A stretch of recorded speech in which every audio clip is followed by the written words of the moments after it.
যারা যারা আমাদের দৃষ্টি আকর্ষণ করছে, আমরা ছোট বলিদের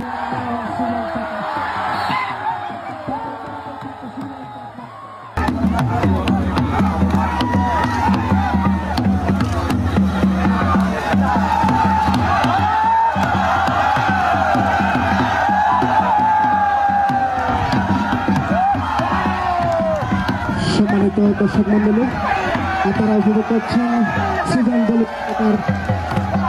বলি বনাম মামলার মধ্যকার বলি খেলা।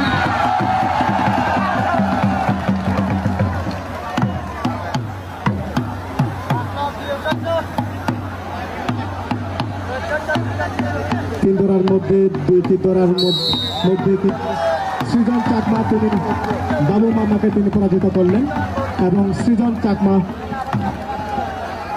চ্যাম্পিয়ন হলেন। অল্প কিছুক্ষণ পরে আমরা আমাদের দলীয়দের যে পুরস্কার বিতরণ আমরা একটু পর পরে আমরা